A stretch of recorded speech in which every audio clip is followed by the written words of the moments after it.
உலக மக்கள் அனைவருக்கும் சித்தர் வாக்கு ஜோதிடத்தின் மூலம் பாலச்சித்தர் பாலஜனா சிறந்த நல் வணக்கங்களை தெரிவித்துக் கொள்கிறேன். இன்றைய தினம் நாம் என்ன ஒரு சிறப்பான விஷயத்தை பார்க்க போகிறோம் என்றால்,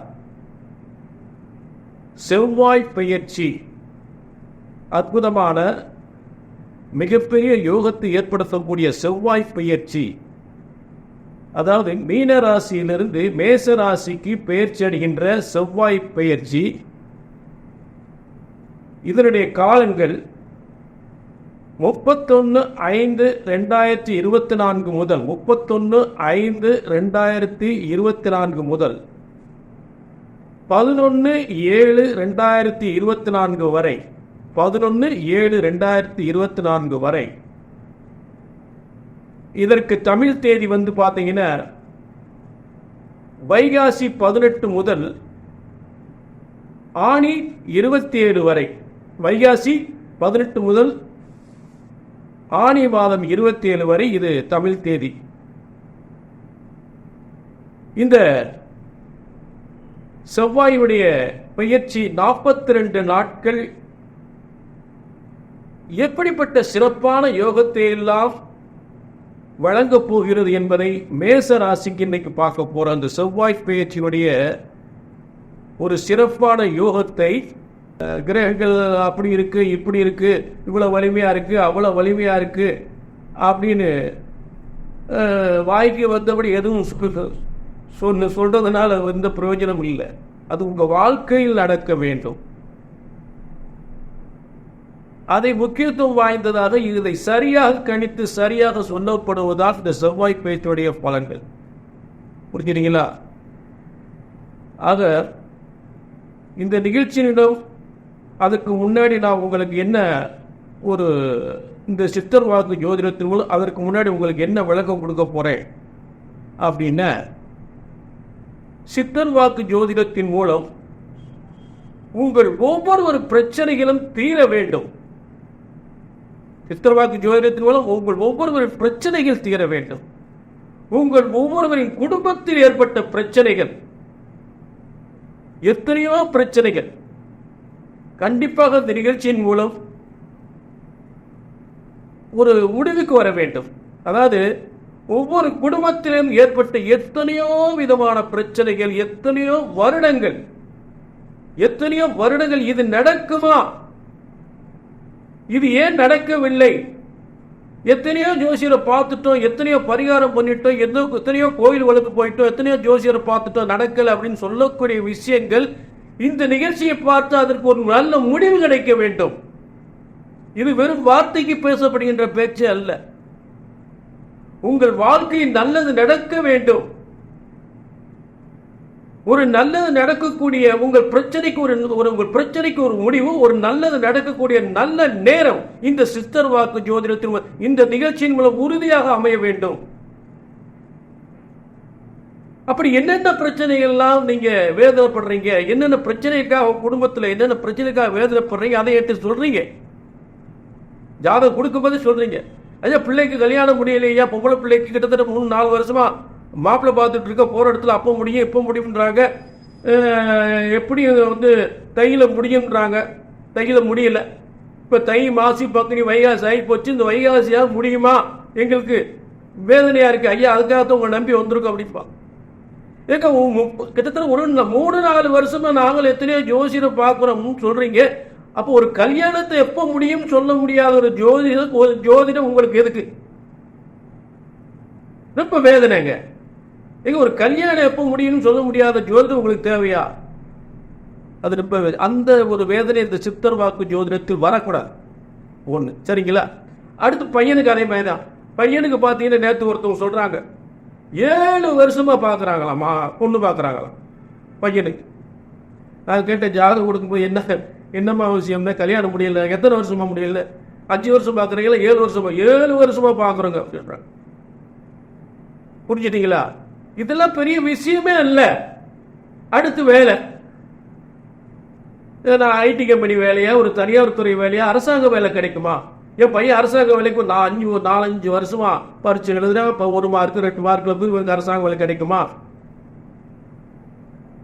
அதே நேரத்தில் கல்யாணம் முடிச்ச பொண்ணுக்கு குழந்தை இல்லாமல் இருக்கு. இது எப்போ குழந்தை பிறக்கும்? இந்த குழந்தை பிறக்காதனால குடும்பத்தை ஒரே பிரச்சனையா இருக்கு. 2 குடும்பத்திலையும் ஒரே பிரச்சனையா இருக்கு. ஒரு வம்சத்துக்கு ஒரு வாரிசு ஒரு குழந்தை பிறந்தா 2 குடும்பமே சந்தோஷமா இருக்கும். இதுக்கு ஒரு வழி கிடைக்குமா? இதுக்கு போகாத கோயில்ல செய்யாத பரிகாரம் பார்க்காத ஜோசியர் இல்லையா? இதுக்கு தான் உங்ககிட்ட வந்திருக்கோம். அடுத்து என்ன? குடும்பத்தில் கல்யாணம் முடிச்ச பொண்ணுக்கு ஒண்ணுக்கு ஒண்ணு பிரச்சனை. அத்தனை பொறுத்து இத்தனை பொறுத்தவரை நல்லா இருக்க போய் தான் கல்யாணம் முடிச்சு வச்சு இன்னைக்கு ஒண்ணுக்கு ஒண்ணு ஒத்து போகல, பெரிய பிரச்சனையா இருக்கு, டைவர்ஸ் வரைக்கும் போகுது. நாங்க பெரியவங்க என்ன பண்றது வேதனைப்பட்டு உட்காந்துருக்கோம். 2 பேரும் சேர்ந்து வாழ்ந்தா எங்களுக்கு ரொம்ப சந்தோஷம். 2 குடும்பத்திலுமே நினைக்கிறோம். ஆனா ஒண்ணுக்கு ஒண்ணு ஒத்து போறோமா தெரியல. இதுக்கு என்னதான் பண்றது? இந்த குடும்ப பிரச்சனைகள் தீருமா? எங்க வீட்டுக்காருக்கு தொழில் நாளுக்கு நாள் ரொம்ப மோசமா போயிட்டு இருக்கு. நல்ல ஒடிகட்டி பறந்த ஒரு தொழில். இன்னைக்கு இவர்கிட்ட தொழில் கத்துக்கிட்டவங்க நல்லா இருக்காங்க. ஆனா இவர் தொழில் ரொம்ப மோசமா போச்சு. கடன் பிரச்சனை அதிகமா போச்சு. இதெல்லாம் எப்ப தீரும்? ஆக இப்படிப்பட்ட வேதனைகள். பையன் நல்ல திறமையா நல்லா படிச்சிருக்கேன், நல்ல இடத்துல வேலை பார்க்கிறேன், ஆனா கல்யாணம் முடிய மாட்டேங்குது. இப்படிப்பட்ட வேதனையோடு வரக்கூடியவர்களுக்கு நான் சொல்லுகின்ற உறுதியான உத்தரவாதம், நல்ல கவனிங்க. ஒரு ஜோதிடத்தின் பலன் சொன்னது நடக்கவில்லை என்றால் ஒன்று உங்கள் ஜாதகம் தவறாக இருக்க வேண்டும், இல்லை என்றால் ஜோதிடர் நான் தவறாக இருக்க வேண்டும். அந்த தவறு இங்கு வரக்கூடாது. கும்ப ராசிக்கு, அதாவது நல்ல கவனிங்க, இந்த செவ்வாய் பயிற்சி என்பது சிறந்த யோக பலன்கள் யாருக்கு பார்க்க போறோம்? செவ்வாய் பயிற்சி பலன் யாருக்கு பார்க்க போறோம்? கும்ப ராசிக்கு இந்த செவ்வாய் பயிற்சி பலன்கள் இன்னைக்கு பார்க்க போறோம். அப்ப கும்ப ராசிக்கு 3-10 புகழ் செல்வத்திற்குரிய தொழில் ஸ்தானத்துக்குரிய ஒரு முன்னேற்றத்திற்குரிய ஒரு செவ்வாய் தான் 3ஆம் இடம். இன்னாரு இப்படி இருக்காரு உலகம் பூரா சொல்லக்கூடிய இடம் தான் இந்த 3ஆம் இடம் என்று சொல்லக்கூடிய உலக வெற்றி அடையக்கூடிய அருமையான. அதாவது ரொம்ப பேர் 3ஆம் இடம் மறைவு ஸ்தானங்கள். ஆனா அப்படி இல்லை. உலகத்தில் அடையாளம் காமிக்கப்படுவது உற்றார் உறவினர் மத்தியில் உயர்ந்த இடத்துக்கு பயம். இப்படி இருந்தா இன்னைக்கு இப்படி ஆயிட்டான்.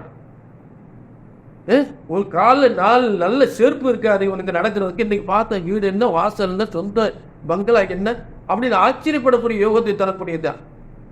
இவனா இந்த அளவுக்கு முன்னுக்கு வந்துட்டான் அப்படின்னு சொல்லக்கூடிய ஒரு சிறந்த யோகத்தை தரக்கூடியதான் இந்த 3ஆம் இடத்துல செவ்வாய். மேசராசியில் கும்பராசிக்கு 3ஆம் இடத்தில் செவ்வாய் ஆட்சி புரிகின்ற காலம், புகழை தரக்கூடிய காலம், பதவி உயர்வை தரக்கூடிய காலம், மதிப்பு மரியாதை தரக்கூடிய காலங்கள், உறவுகள் எல்லாம் உங்களை உற்று நோக்கக்கூடிய ஒரு அருமையான காலங்கள். உங்களுடைய அதாவது ஏற்கனவே நீங்க பட்ட கஷ்டத்துல இவெல்லாம் என்னைக்கு முன்னுக்கு வருவானு தெரியல அப்படின்னு நினைக்கக்கூடியவங்களா இவன அந்த அளவுக்கு வந்துட்டான்னு சொல்லக்கூடிய ஒரு முன்னேற்றத்தை ஏற்படுத்தக்கூடிய அருமையான காலங்கள். புரிஞ்சுட்டீங்களா? இப்ப ஏற்கனவே சனி பகவான் கும்பத்துல இருக்காரு.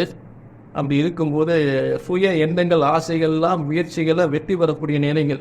பல தடைகள் இருந்தாலும் அந்த தடைகள்லாம் ஏன்னா உங்களுக்கு தொழில் சாராது 10ஆம் இடத்துக்குரிய ஒரு வரைதான். 10ஆம் இடத்துக்குரிய 3ஆம் இடத்துல வரும்போது பல அங்கங்கே சில முயற்சிகளுக்கு அலைஞ்சு அதை வெற்றி அடையக்கூடிய நிலை இருக்கும். சும்மா கிடைக்காது. எதுவுமே ஒரு முயற்சி பண்ணாத கிடைக்கும். கண்டிப்பாக அந்த முயற்சியெல்லாம் நீங்கள் எடுக்கலாம். அதாவது சுய முயற்சிகள், சுய திறமைகள் எல்லாம் சிறந்து விளங்கக்கூடிய அருமையான காலங்கள். அதாவது செவ்வாய் பூமிகாரகன் பேர். சரிங்களா? அப்படிப்பட்ட பூமிகாரகனுடைய பயிற்சியை தான் நம்ம பார்த்துக்கிட்டு இருக்கோம். இப்போ அதே நேரத்தில் சித்தர் வாக்கு ஜோதிடத்தின் மூலம் உங்கள் என்னென்னதான் நல்லா நடக்கும் இருக்கிற ஒரு விளக்கம் நான் கொடுத்துருக்கேன். அந்த சித்தர் வாக்கு ஜோதிடம் எதனா நல்லா நடக்க போகுது அப்படின்றத ஒரு பார்ப்போம் நம்ம. சரி, இப்போ மேசத்தில் பெயர்ச்செறிகின்ற செவ்வாய் கும்பத்துக்கு 3ஆம் இடமா இருக்கிறதுனால நிச்சயமாக எந்த காரியமானாலும் மிகப்பெரிய வெற்றி அடையக்கூடிய காலத்தில் இருக்கும். ஒரு காவல்துறை சார்ந்த உத்தியோகமாக இருந்தாலும் சரி, ஒரு அரசு உத்தியோகமாக இருந்தாலும் சரி, ஒரு ஐஏஎஸ் ஐபிஎஸ் என்று சொல்லக்கூடிய உத்தியோகமாக இருந்தாலும் சரி, ஒரு பதவி உயர்க்கான முயற்சிகள் பண்ணாலும் சரி, அதெல்லாம் மிகப்பெரிய வெற்றி அடையக்கூடிய நிலையில் இருக்கும். 3-10 தொழில் சாராதிபதி 3ஆம் இடத்தில் ஆட்சி வருகின்றது. கும்பத்துக்கு 3ஆம் இடத்துல சரி, இப்போ ஒரு நல்ல ஒரு பொறுப்பான ஒரு பதவி பெறக்கூடிய நல்ல யோகங்களாக ஏற்படும். அரசு பதவி, முக்கியமாக அரசு பதவி பெறக்கூடிய நல்ல யோகமான காலங்களாகவும், அதிகாரத்துவம் வாய்ந்த மக்களுக்கு அதிகாரத்துவம் வாய்ந்த ஒரு மக்கள் மத்தியில் ஒரு அதிகாரத்துவம் வாய்ந்த உத்தியோகம் பெறக்கூடிய அரசு உத்தியோகம் பெறக்கூடிய சிறந்த காலங்களாக இந்த செவ்வாய் பயிற்சி. செவ்வாய் என்பது பூமியை ஆளக்கூடிய தன்மை உள்ளது. பூமியை ஆளக்கூடிய தன்மை சொல்லக்கூடியது செவ்வாயினுடைய பயிற்சி. சரிங்களா? பூமிகாரகன் பேர் அவருக்கு பேர். அப்போ பூமியை ஆளக்கூடியது என்ன? ஒரு கலெக்டர், ஒரு ஐஏஎஸ், காவல்துறை, ஒரு ஐபிஎஸ், விஓ, ஒரு அதே நேரத்தில் பார்த்தீங்கன்னா ரெவென்யூ அதிகாரி, உணவுப் பொருள் சம்பந்தப்பட்ட அதிகாரி, ரேஷன் கடை உணவுப் பொருள் சம்பந்தப்பட்ட உணவு வழங்கல் அப்படின்னு சொல்லக்கூடிய அதர் சம்பந்தப்பட்ட அதிகாரி, இப்படி பதவிகளை பெறக்கூடிய வாய்ப்புகள் ஏற்படும். புரிஞ்சுட்டீங்களா? அது கும்பராசி இந்த மாதிரி பதவிகள்லாம் கிடைக்கிறதுக்கு அதில் சிறந்த பதவி முன்னேற்றம் பெறுவதற்கு வாய்ப்புகளை கொடுக்கும். அடுத்து மருந்து, கெமிக்கல், பார்மாசி, மருத்துவத்துறை, மருத்துவமனை, இந்த சம்பந்தப்பட்ட துறைகள் சிறந்த விளங்கும். அதே நேரத்தில் பெரும்பாலும் வாகன தொழில்கள், டிராவல்ஸு, கனரக வாகனங்கள், இதெல்லாம் சிறந்து விளங்கக்கூடிய நல்ல காலங்களாக இருக்கும்.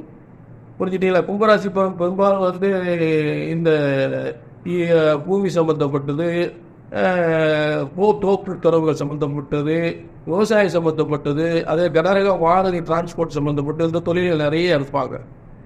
வார்ப்பு தொழில்கள், நேர்த்து பட்டறை வார்ப்பு தொழில்கள், இதெல்லாம் நிறைய இருப்பாங்க கும்பராசிக்கு. ஆகிய அதை வாகன சம்மந்தப்பட்ட தொழில் இதெல்லாம் நிறைய இருப்பாங்க. அவங்களாம் சிறந்த முன்னேற்றங்கள் ஏற்படும். அந்த தொழிலில் முன்னேற்றம் பெற்று அதாவது செவ்வாய் வீடு, இடம், வாசலை பெறக்கூடிய ஒரு நல்ல யோகம். அதனால் கும்பராசிக்கு வீடு, இடம், வாசல், சொத்துக்கள், தொழில் முன்னேற்றங்கள், அரசாங்க பதவி பெறக்கூடிய ஒரு சிறந்த யோகமான காலங்களாக இந்த 42 நாட்கள் உறுதியாக அமையும். இந்த 42 நாட்கள் இந்த முயற்சிகள் செய்து மிகப்பெரிய வெற்றி அடையலாம். புரிஞ்சுட்டீங்களா? சரி, ஆக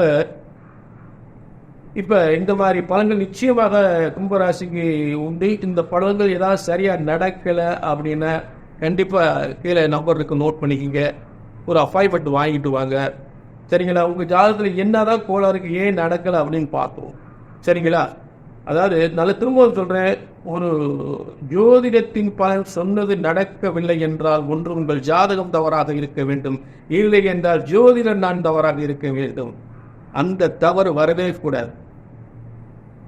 பிள்ளைங்க கிடையாது முடிய மாட்டேங்க சொல்றீங்க ஜாதகம் பிள்ளைங்க 4 வருஷமா மாப்பிள்ளை பார்த்தா முடியல, அந்த ஜோசியரை பார்த்தா இந்த ஜோசியரை பார்த்தா கையில் முடிஞ்சிருந்தாங்க, அப்புறம் சித்திரையில் முடியிருந்தாங்க, கல்யாணம் முடிய மாட்டேங்குது, வைகாசியில் இந்த வைகாசியாக முடிஞ்சிருன்றாங்க, வைகாசியாக முடியுமா தெரியல. இப்படிப்பட்ட வேதனைகள். கல்யாணம் எப்போ முடியும், வேலை எப்போ கிடைக்கும், கல்யாணம் முடிஞ்சு 7 வருஷம் ஆச்சு, குழந்தை இல்லை, தொழில் ரொம்ப மொத்தமாக போயிட்டு இருக்கு, கொடுத்த காசு வரல, போய் எவ்வளோ காசு கொடுத்தோம், ஒரு கொடுத்த இடத்துல காசு வர மாட்டேங்குது, பல லட்சங்களுக்கு முடைப்பு கிடக்கு, இந்த காசு கொண்டு எப்போ வரும், இந்த குடும்ப பிரச்சனை, கணவன் பிரச்சனைகள், பொண்ணு பார்த்து கல்யாணத்தை முடிச்சு வச்சோம், பையனுக்கு பொண்ணு கல்யாணம் முடிச்சோம், 2 பேருக்கு ஒத்து வர மாட்டேங்குது, 2 பேருக்கு ஒத்து வர டைம் சேவை போகிறாங்க. இந்த பிரச்சனை எப்படியா தடுக்கிறது, குடும்பத்தை நல்லபடியாக வாழ வைக்கிற பிள்ளைகளை அதுக்கு என்ன செய்யறது, இதுக்கெல்லாம் பார்க்காத ஜோசியர் கிடையாது. இதுக்கெல்லாம் நல்ல நேரம் எப்போ பறக்க போகுது தெரியல. எங்கெங்கேயோ பார்த்து அழுத்து சழுத்து போய் எத்தனையோ ஜோசியரை பார்த்து எத்தனையோ பரிகாரம் பண்ணி எத்தனையோ கோயில்களும் போய் ஒன்றுமே நடக்க. இப்படிப்பட்ட வேதனையோடு இருக்கக்கூடிய நான் என்னத்தை சொல்ல போகிறேன், எந்த பிரச்சனைக்காக ஜாதகம் எடுக்குங்க, என்னை பார்த்து சரியாக நடக்கலன்ற வார்த்தையை வரக்கூடாது.